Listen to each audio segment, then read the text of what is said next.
Hello, Internet, and welcome to episode 134 of Verbal Graffiti with your host, Brian Glass, a.k.a. the B-Man, the People's Degenerate.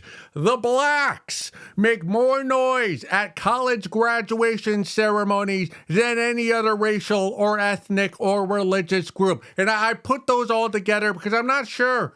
When we decipher people by their race, is it their ethnicity or is it their race or the color of their skin? I don't know. I have a social sciences degree, so I probably should know. But to be, man, I'm a bit ignorant when it comes to interracial, interethnic outings. I don't know. All I know is I was at a college graduation ceremony this past weekend. Lovely weather for my niece. Congratulations on graduating college, University of Connecticut. And before we delve into the Blacks, and I don't know if I should be calling them the Blacks. Is that a bit,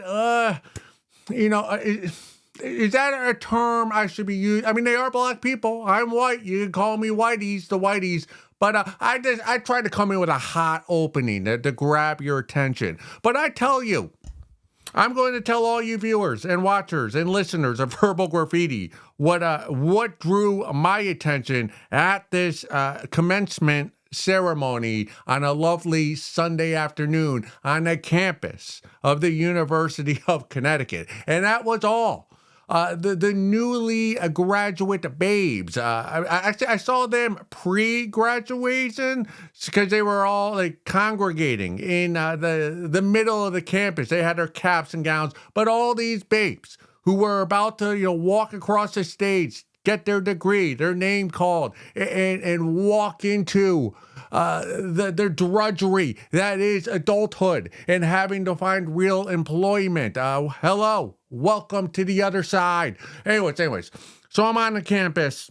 And it's mid-70s weather-wise, sunny. All these babes are on campus, graduating, 21, 22, 23 years old. And you get to tell. Not just because you're on a campus, but because of their hair. No split ends. No split ends will you see on a fresh college graduate. Lovely. And I'm there, and since it's a lovely day, a lot of them, they haven't, tightened up their cap and gown yet, so you can see their sundresses, and they're all wearing heels, and they're all dolled up with their hair and their nails, and because there's going to be photos. And if there's anything college babes know is, hey, if there's going to be photos being taken that are going to be in the family album, or I guess now on Instagram, from now until your last day, you got to come correct. And they did come correct. And when I was there with my family, talking, just passing the time, because we got there maybe a couple hours before the ceremony. I'm walking around campus, and all I want to do to these hot babes is just lift up their sundress, pull their thong to the side, and just feel the outside of their buttholes with my tongue. The tip of my tongue. I just want to twirl it around and put the G-string back, put the dress back below the butt crack and move on with my day. And I couldn't get the thought out of my head because I was not able to do that, because although I do have a perverted mind, I have enough willpower not to act on my urges. And it's, if I were to act on my urges, I might not have as many urges, but I do think because I don't act on those urges become compounding in my mind, and sometimes I become a Looney Tune up there. It's just all I could think about. I was with my family, and I was back on I went to University of Connecticut. All I could think about is every time a hot babe walked by me was, oh, can I lift up your dress and just feel the ridges? Could I play, what's that game? Could I play roulette and with my tongue on your butthole and feel the ridges and try to have it land on whatever. It's what the B-man wanted to do, but I did not do it. And I'm proud of myself for not doing that and for resisting the urge to do so. And if I was not able to resist the urge, I probably wouldn't be here right now. I'd be, locked up behind bars, getting assaulted myself in whatever prison in Connecticut. Anyways, I didn't want to assault anybody. I just wanted to find a new graduate or soon-to-be graduate from the University of Connecticut to allow me to dive into my urge, and my urge being her butthole. But I did not give in to my urge, so I tip on my penis for not, diving in there without any permission. If any babes who's watching this, who was there at the non-family member, that is, the one of those hot graduates, if you want the B-man to do that urge to you, reach out to me. Anyways, I'm happy that I did not give in to that urge. But what I'm a little perturbed by, even now, a week later or a few days later, when I'm recording this, is that no one gave me an applause. Nobody thanked me or said, hey, good for you, B-man, for not lifting up a dress and trying to lick the butthole of a soon-to-be graduate in front of everybody. Like, good for you. Good for you for resisting the urge. I'm happy for you. And not one applause from an audience member, not one a tip of the funny hats from one of the professors. I got nothing. No adulation.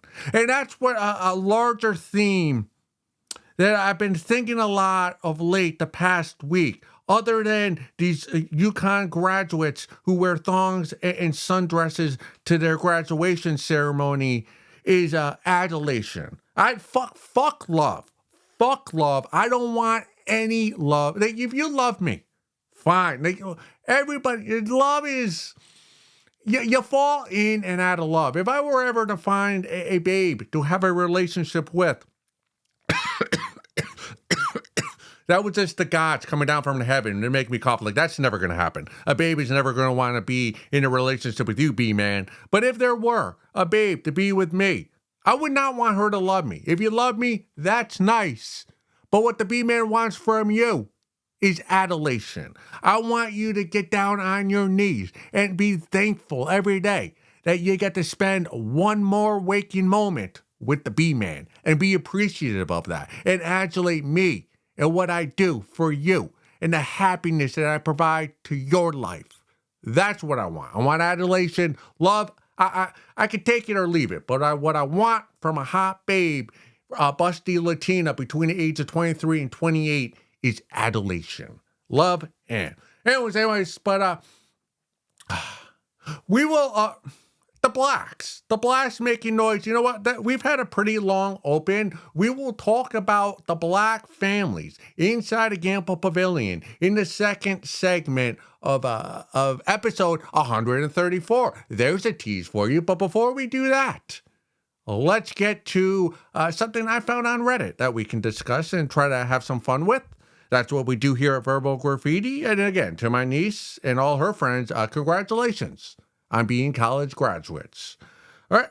This comes from the subreddit Behind the Bastards. I just had to explain gas station boner pills to my mom. My mom works at Quick Trip. For those who aren't familiar, and I am not, Quick Trip is a large, much beloved chain of Midwest convenience stores. They're owned by a very conservative family. Quick Trip notoriously does not sell condoms.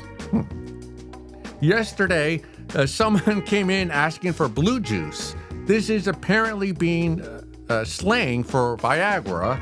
I'm not sure how common that is. I've never heard it before, nor has the B-man. She's telling me about this and asks, why would someone come to Quick Trip and ask for prescription medication?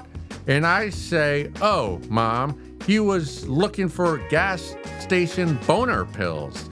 And I got to explain how other stores, certainly not good Christian stores like Quick Trip, sell all sorts of weird pills, including bone pills. What's this called? I'll tell you. So, blue juice.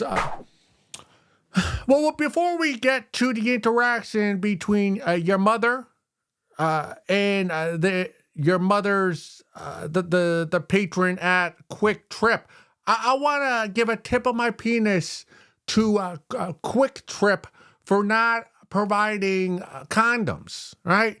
We all know here at Verbal Graffiti, we are anti using condoms. It's the one thing a Quick Trip and the conservatives get right is not having sex with rubbers. Tip of a Quick Trip. Never heard of it, but I'm a big fan of the chain convenience store in the lovely Midwest. I did not know the term blue juice either. This is my first time hearing it.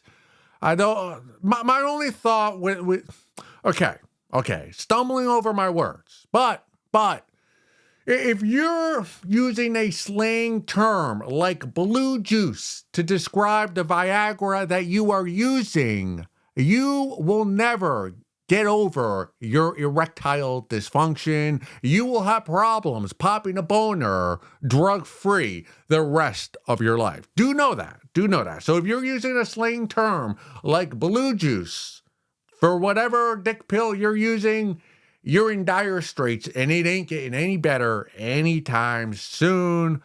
Do know that your mother, now that you've explained what gas station dick pills are, I put the odds at -140 that your mom will be going to a gas station within the next week to get dick pills for your dad. So hopefully, for your sake, you don't live with your parents, because the two of them, once they get their hands on those gas station dick pills, the blue juice, they're going to start fucking like it's 1975 again. So hopefully you're not living in the bedroom right next to them.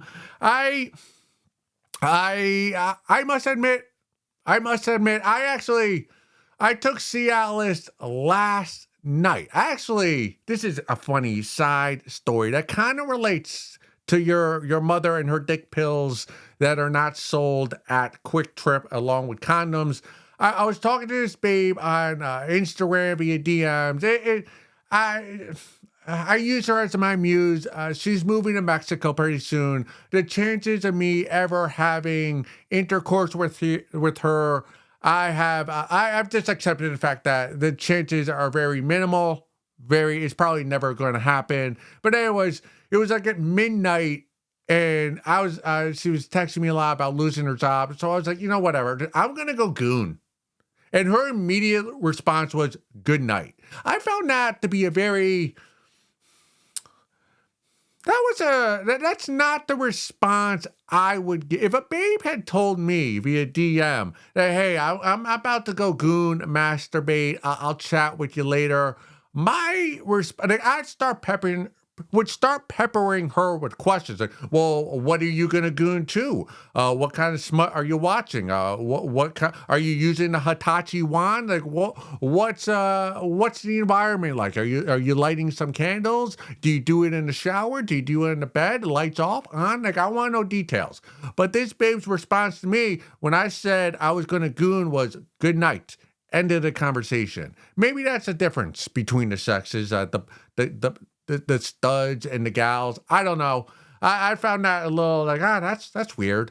Like, I thought when I told her I was going to goon that would liven up the conversation that she and I were having via Instagram DM. It did not. Well, but that's enough about me. And where I'm getting at is, so I took Cialis last night for a goon session because I don't take Cialis with real babes because you never know how that's going to turn out. We've discussed this. So I have insurance. I have health insurance through my employer, so I am able to get Cialis that way. I don't need to go to a gas station to get the blue juice. So I Like I don't have a lot of experience with gas station dick pills, so I'm speaking out of pocket with this topic. But even if I did not have the B man, if I did not have health insurance and I had to rely on dick pills from the gas station, I'd be leery of buying dick pills from the gas station because I've seen some of these pills being sold, and any dick pill that goes by the name a Rhino 69 that you can buy at the gas station that's right next to the tin of tobacco, I'm mistrustful of it. And that's a pill. I don't think I would take that pill to get an erection. The side effects would always be in my head. Like, yeah, I could take that Rhino 69 and I would be able to rip apart the cervix of my sex doll back home with my raging erection. But there's also the side effects that can come with that, which can include irregular heartbeat and like a 72-hour erection that turns my Mr. Perfect, my penis, purple, and he might need to get amputated. That's not a risk. Pro, negative, risk, positive. That's a risk I'm not willing to take at this moment at the ripe age of 41. Talk to me again when the B-man is 50. But right now, I still get morning wood, so that's not a risk I'm willing to take. I'd be more willing to risk not being able to get even a semi in front of a hot babe. So I'd be willing to, hey, I'd be willing to risk the shame of not being able to get hard in front of a babe prior to lovemaking.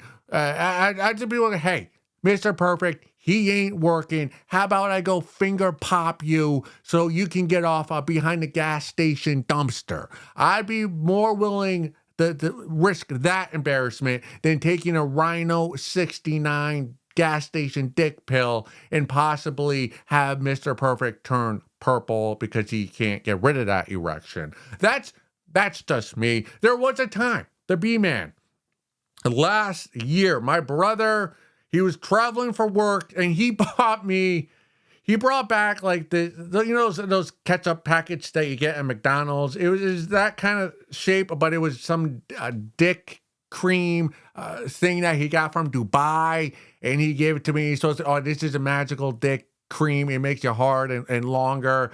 And I did not take it. I went out that night to do stand-up, and I gave it to my comedian friend named Kyle, who makes homemade acid and also has a hobby of skydiving. Because that's the type of person who uses Dubai dick cream. The type of person who makes acid at home and skydives for fun. B-man, I drive the speed limit. So I said to my brother, thank you. And I passed it along to a friend of mine. So I don't have a lot of experience, but I'm not going to judge. I'm not going to judge anybody who's going to the gas station to get themselves some blue juice, Viagra, dick pills, whatever they're called, Rhino 69. I'm not going to judge anybody because these guys under the age of 30, Gen Z, or whatever they're called, they're fucked.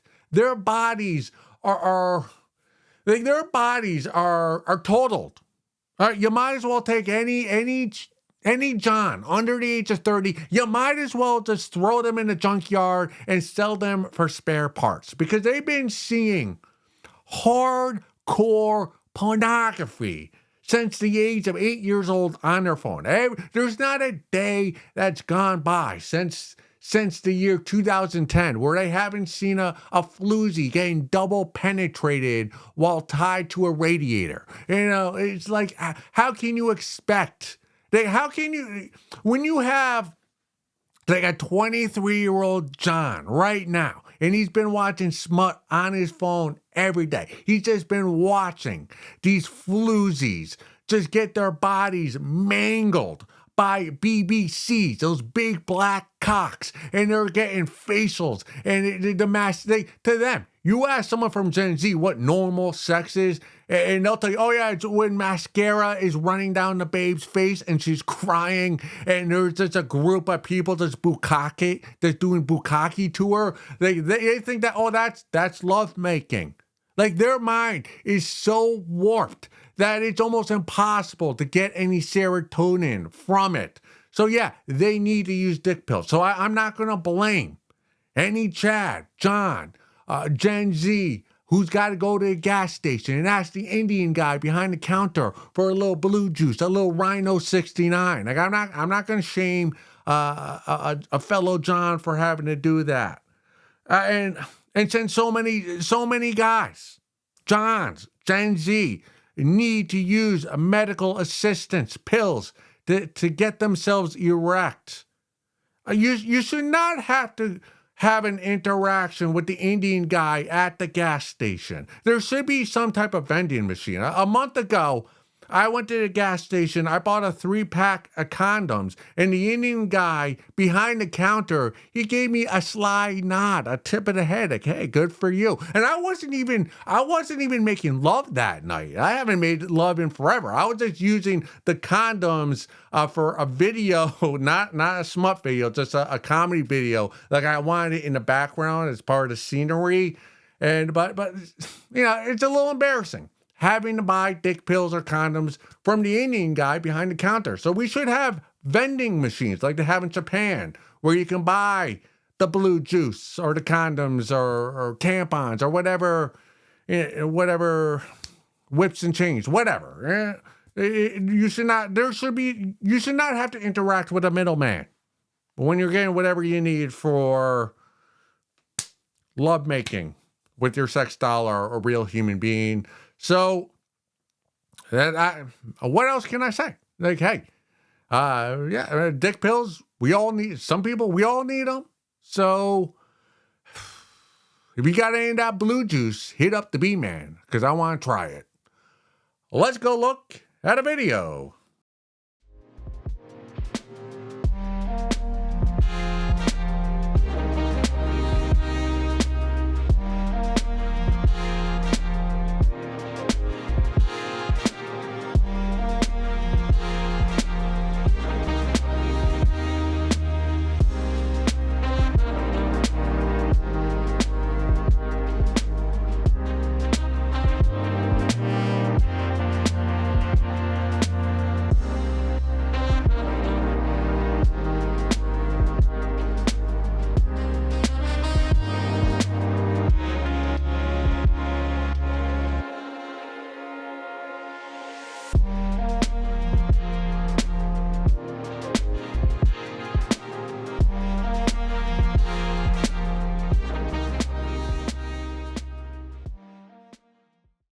The blacks, they make more noise than any other racial group when their son or daughter receives their degree during a commencement ceremony. That was my observation, my big observation at UConn, University of Connecticut's graduation 2025. I was in Gamble Pavilion, which is where the basketball team plays. Fits about, I don't know, 10,000 or so. There might have been 3,000 graduates, and then everybody else was family, friends, relatives, all that, cheering on from the seating. Yeah, congratulations, woo, woo, woo. Well, let me tell you, it was clear that every time a black person walked across the stage, and there were a lot of black graduates, when they received their degree, the audience made more noise. And obviously it came from their cheering section. Then when a whitey or an Indian or an Asian walked across the stage and got their temporary degree until they get the real one in the mail,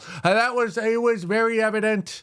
I don't know, is it wrong of me to point this out? Clearly they're happy and thrilled that a family member of theirs is now a graduate of a public esteemed university like the University of Connecticut. Go Huskies, woo woo. But that was just my big, actually, I had several takeaways from this commencement ceremony. I also noticed that there were I don't know. I'm estimating here. I'd say over 50% of the UConn students who got their degree, they had their cap and gown, but then over 50% had a ribbon or that shawl or a medal or something else that distinguished themselves from the other mere only graduates.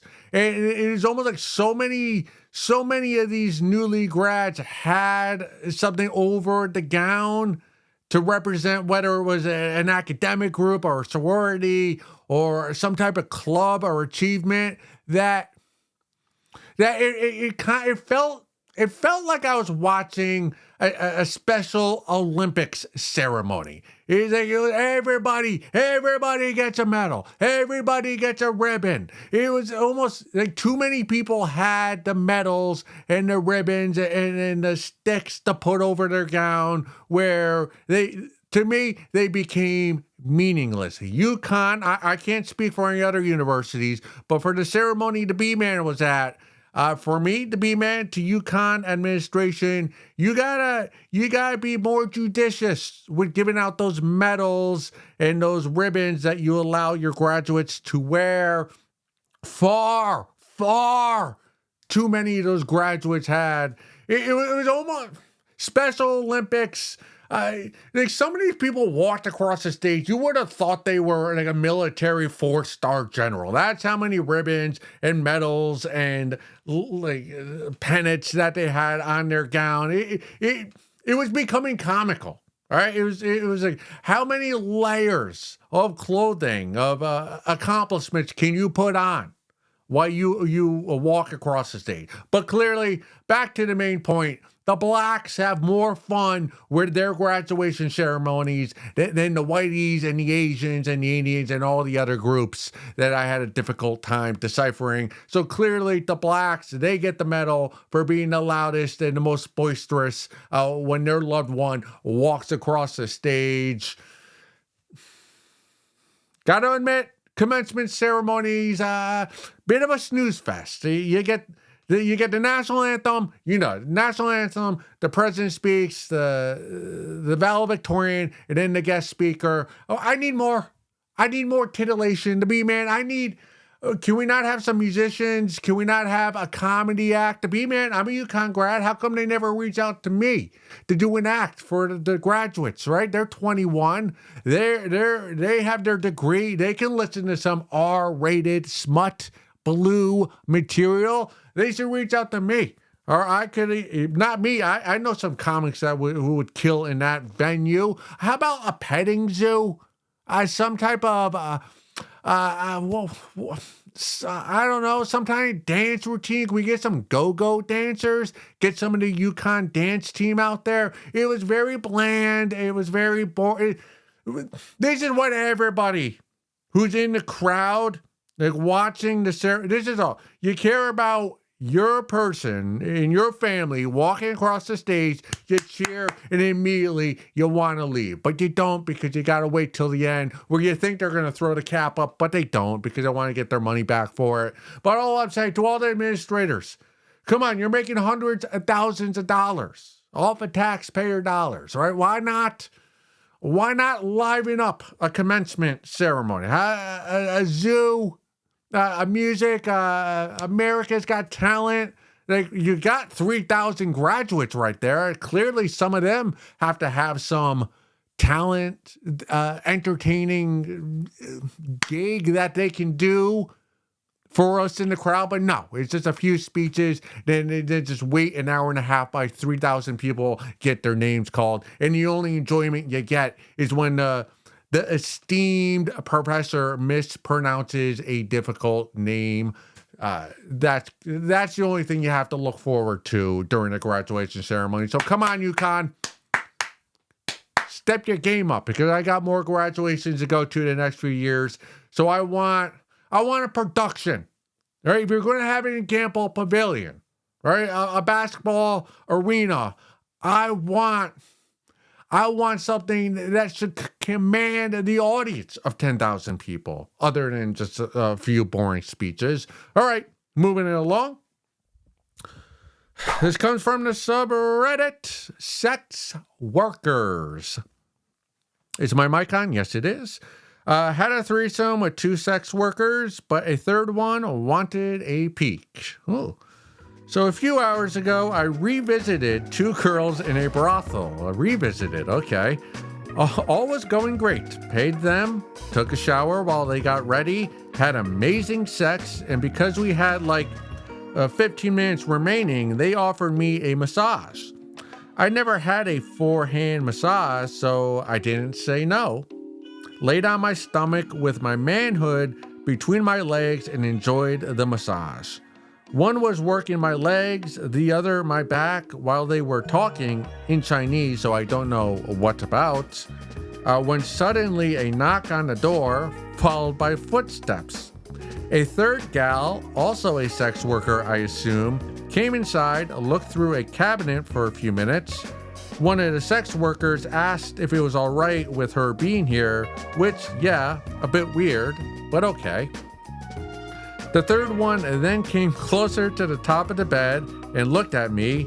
I had my face to the side and said I was cute. She then left, and so did I shortly after.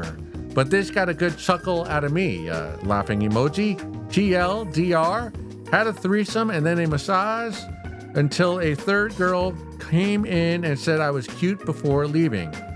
Seeing I can't really tell anyone else about this, I wanted to make a post about it here to get the story off my chest. Similar to me talking about college graduates and wanting to lift up their dresses and play roulette with their buttholes using my tongue. All right. Yeah, clearly, actually, I'm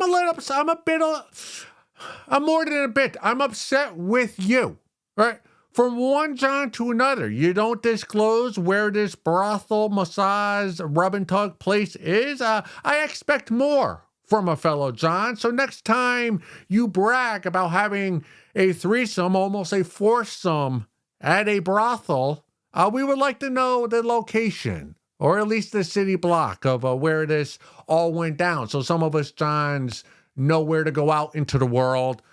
But with that disclaimer out of the way, though, clearly you fuck. Clearly you fuck.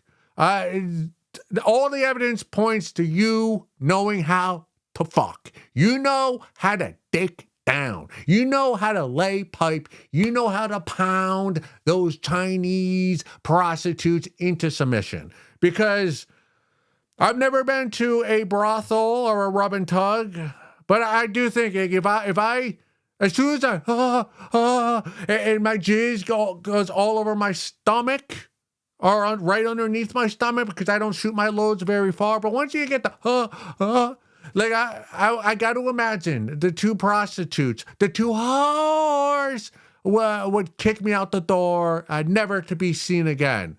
So the fact that you jizzed on yourself, you came, and then they showered and said, hey, would you like to hang out for your last 15 minutes and we'll give you a massage? That tells me, the B-man, that you, a John, know how to fuck like a non-John. So, good for you. A tip of my penis to your penis.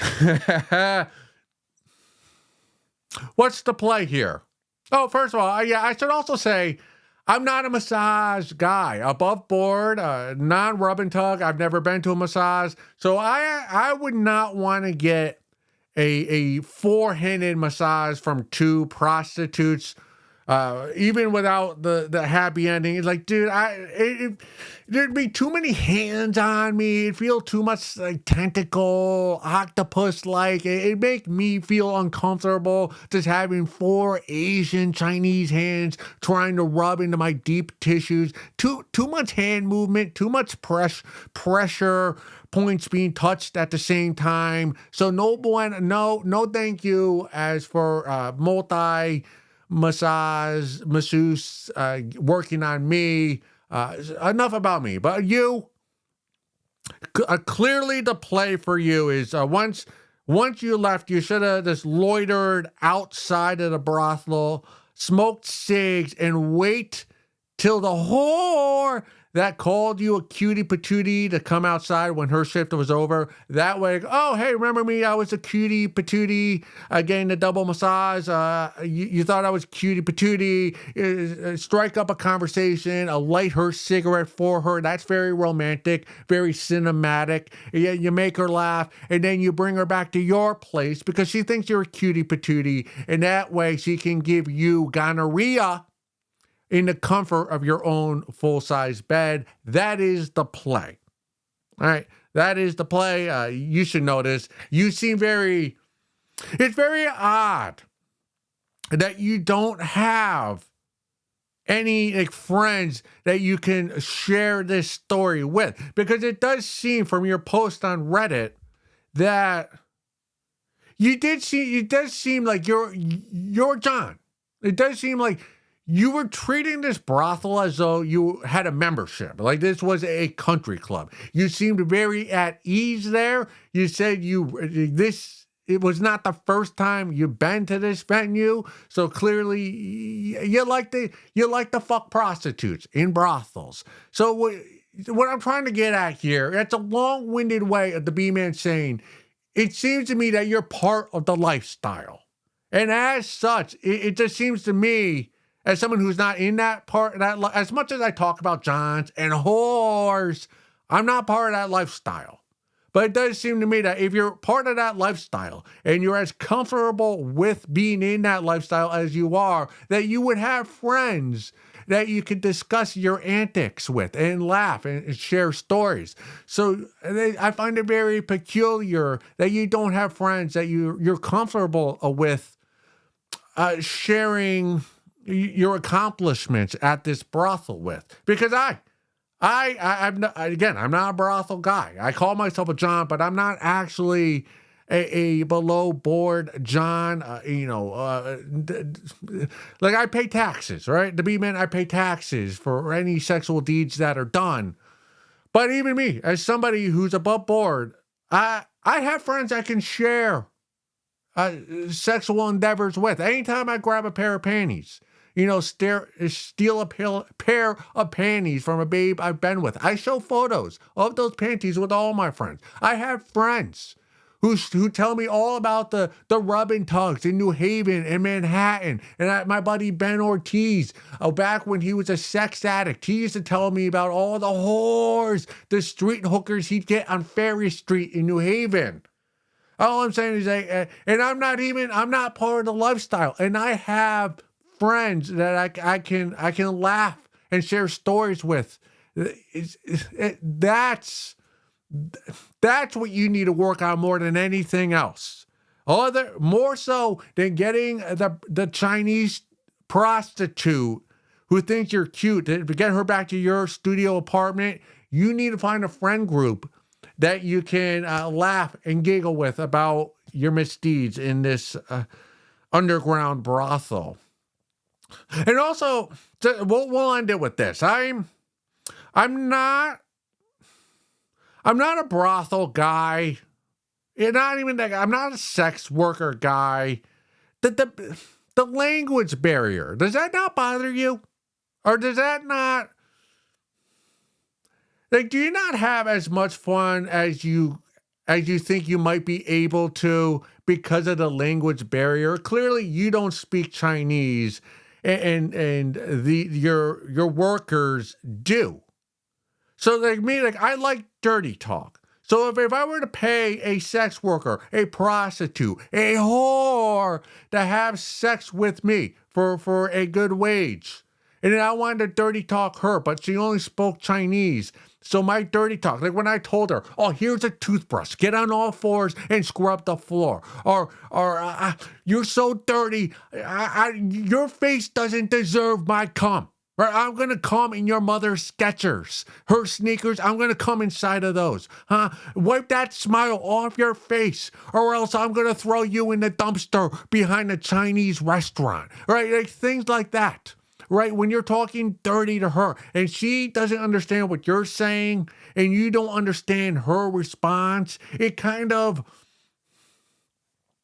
puts a shadow on the entire sexual activity. Because if you can't engage back and forth with the dirty talk, which I like, I feel the B-man as though I would not get my money's worth from that sex worker, that prostitute, that Chinese whore working at the brothel.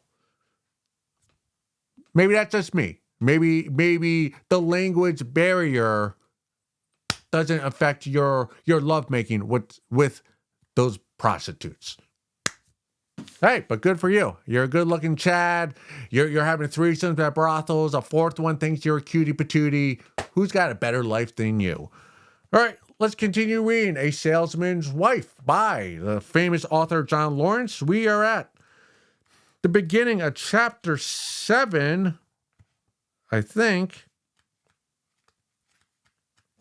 Yes. We're starting chapter 7, top of page 141. We will read 2 pages together aloud. Sorry, chapter 7. You're beautiful, she murmured. Beautiful. She pulled away from him momentarily and urgently began to tear off his clothes. Soon he was totally naked, swaying before her, crazed with lust. Mavis groaned with delight as she saw his nakedly exposed genitals, his cock arched and swollen with excitement, his large balls swaying heavily between his legs. Hungrily, she reached down and grasped his thick tool with her hands, deftly slipping back the soft foreskin and exposing the purplish blood engorged head. Kneeling suddenly before him, her leather suit stretching tightly as she moved, she wrapped her mouth around his hardened cock eagerly and began to suck wildly as her hands clutched at his softly pulsing balls. She loved the musky odor that filled her nostrils as she took his entire fleshy penis into her mouth, letting her teeth brush lightly against the skin of the thick, erect shaft. Lewd, shameless passion burst through her as she sucked his cock while running her hands over his firm, muscular thighs. Alan was completely consumed with savage excitement. Waves of hot pleasure shot through him as he gripped her silky black mane of hair with his hands and pushed his pelvis back and forth, shoving his stiff pole in and out of her mouth. He glanced down at the sight of her ravishing, leather-clad beauty, sucking him with complete abandon. It was the most lurid, pornographic sight he had ever seen. It filled him with a sense of raging power, and he was nearly exploding with excitement. "Oh, yes, baby, suck it," he shrieked in pleasure. "Suck it!" Suddenly, he was overcome with the desire to plunge his tongue through the wide hole in her crotch into her pussy. Let me taste you too," he cried out, yearning to tongue fuck her. "Let me shove my tongue in your pussy." Yes, she moaned. Quickly, she led him to the wide couch and lay back seductively, spreading her leather-clad legs widely, exposing the glistening black triangle of her pussy up fully to receive him. Alan lurched across the room, his eyes bulging obscenely at the lust-inciting woman, and climbed on the couch, positioning himself above her on his hands and knees, his genitals swaying obscenely above her mouth. He pressed his face into her warmly secreting cunt. At once her sweet feminine fragrance wafted up to his nose, mingled with the leather, and with a deep groan, he plunged his stiffened tongue into her fleshy slit, burying his face in that inviting mound, delighted at the taste of her wet, sweet pussy flesh. Go suck a fat one.